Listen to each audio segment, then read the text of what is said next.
पेट सफा आयुर्वेदिक चूर्ण। पेट सफा, हर रोग दफा। एक और अहम खबर, लोकसभा की 3 और 7 असेंबली सीटों पर हुए ज़िमनी इंतखाबात के नताइज का ऐलान आज कर दिया जाएगा। ये ज़िमनी इंतखाबात मुल्क की 6 रियासतों में हुए थे, जिनमें उत्तर प्रदेश, पंजाब और झारखंड शामिल है।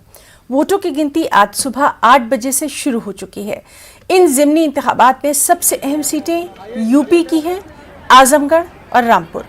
दोनों लोकसभा सीटों पर मुकाबला सख्त माना जा रहा है, सीधा माना जा रहा है। वाज़ेह है कि इन सीटों पर 23 जून को पोलिंग हुई थी। आजमगढ़ और रामपुर सीटें समाजवादी पार्टी के लीडर अखिलेश यादव और आजम खान के असेंबली इंतखाबात जीतने के बाद खाली पड़ी थी। एक लोकसभा सीट पंजाब के संगरूर से है, जिसे भगवंत मान ने रियासत का वज़ीर आला बनने के बाद छोड़ दिया था। जिन 7 असेंबली सीटों पर ज़िमनी इंतखाबात हुए थे, उनमें दिल्ली की राजेंद्र नगर सीट को आम आदमी पार्टी के राघव चड्ढा ने राज्यसभा का रुकन बनने के बाद छोड़ दिया था।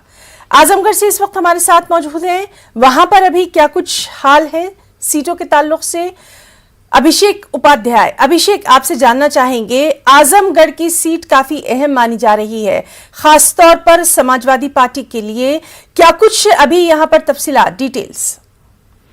जी रीना, बिल्कुल आपको बताना चाहेंगे, आजमगढ़ की जिस तरीके से बातें चल रही थी कि आजमगढ़ में त्रिकोणीय लड़ाई देखने को मिलेगी, वैसा ही आजमगढ़ में देखने को मिला है। काउंटिंग शुरू हो गई है, 10 बजने को है और अभी तक जो परिणाम आए हैं उसमें 4 राउंड की गिनती के बाद समाजवादी पार्टी के प्रत्याशी धर्मेंद्र यादव 150 वोटों से आगे चल रहे हैं, जबकि भाजपा प्रत्याशी उनसे महज कुछ वोटों से जो है पीछे चल रहे हैं। वहीं बसपा प्रत्याशी शाह आलम गुड्डू जमाली करीब 2000 वोटों से पीछे चल रहे हैं। तो कुल मिला के आजमगढ़ में एक तरफ समाजवादी पार्टी बढ़त जरूर बनाई हुई है, लेकिन उनके पीछे एकदम निरहुआ लगे हुए हैं। महज 150 वोटों की लीड है और कुछ भी नहीं कहा जा सकता है।